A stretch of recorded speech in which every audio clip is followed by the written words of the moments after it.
Made for Me, Chapter 13.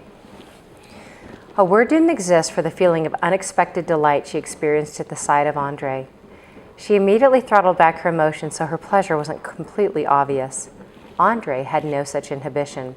He kissed her cheek, lingering near her ear. "Stephen said it was slow," he murmured. "Not knowing you all that well, I figured a week might be enough time to determine if we wanted to see each other again." Danielle's cheeks unconsciously lifted with delight. "You had me deliver food for your party as a ploy to see me?" He pulled back, smiling wickedly as he took the tray from her. That was a first. A slow smile of victory raised his lips. "I'll help you get the rest." She was still happily laughing to herself as she walked beside him, up the grand steps, into the home, setting the food on the credenza in the hallway. She heard male voices in the background and raised her eyebrow. "You're having a party and I'm not invited? That's bad manners, even for an American."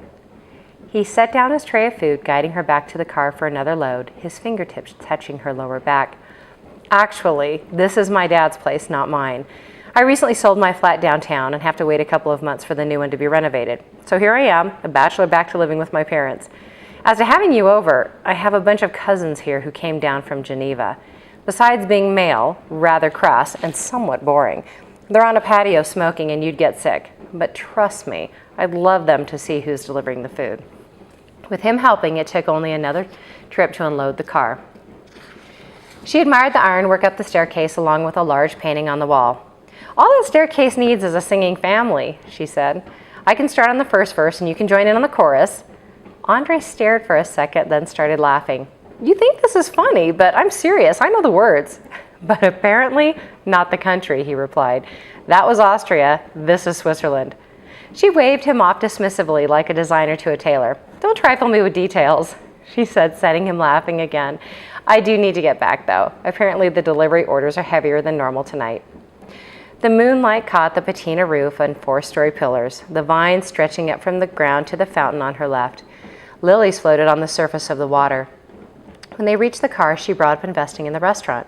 "Are you still interested?" "What were you waiting for?" "Oh, to see if I was serious?" "Yes." She leaned against the car. He stepped forward, his hand touching her hip. "I am, you know." He moved into her. "You wouldn't know this, but I don't normally act that way on the dance floor, and I don't make investment offers for ventures that don't make sense." "Does that mean the two are linked?" Andre bit her neck lightly. "No need to insult me." She hummed, tilting her head. "Seriously, you can go back to your cousins now." His breath hit her before his lips did. "Do you really think I needed food from Monroe's?" "Everybody has to eat," she teased. "I missed you." His whiskers tickled her skin. "Then why didn't you call?" Even though she'd been relieved, another part of her wanted to know he cared. "You had told me how busy your schedule is during the week. I wanted you to know how much I respect it. To call was to interfere, so I didn't." "Oh man, that was a good reason." She lifted her right knee, touching the center of his thigh. He responded by sliding his hand down her leg, then up again, stopping at the base of her skirt, holding her in place, squeezing. Voices in the background interrupted her head rush. "Someone's coming down the hall," she whispered. "Want to go for a bike ride tomorrow?" "Yes, after I get on the water for a couple of hours." "Perfect." His lips grazed hers. "I'll meet you at Gallus' place, say 2?" As the voices grew louder, she pulled back. "If something comes up, please call me. No texting," she ordered him. "It's so impersonal." "I promise. I'll call like a perfect gentleman." Yes, she thought on the drive back to the restaurant. He was a gentleman, and so far, he was darn near perfect. By 11 the next day, she was on the water. She worked every muscle she had, doing her best to capture nature's gift from above and below, using both wind and water to gain speed and catch the waves. She curled, lifted, and pulled with intensity, and her thighs screamed as she lifted even higher, pulling back on the sail, flipping a lateral 360 in one movement. 2 hours later, Giles met her on the boardwalk. "Nice rotation," he complimented, taking the board. He dried it off as she headed down the boardwalk to retrieve the sail. "I can help you with that," called a familiar voice. She turned and smiled. "You might get wet." Andre looked divinely sexy in gray jeans over black riding boots, a gray Porsche t-shirt, and his thick hair in a perfectly orchestrated mess above his ears. "I'll dry." "Pretty impressive moves out there." "Yes, I do kick some booty on the water," she replied with some pride. "Here, Betty," said Giles, joining them and directing Andre to take Danielle's end of the sail. "Hang it there." "Sweet." Danielle laughed. "You're so LA beach bum with a German accent," she said as she reached behind her neck, ripped off the Velcro, grabbed the long strap of her wetsuit, and started to unzip it all the way down her back. "How do these sedate and cultured people put up with you?" They have no choice," he laughed.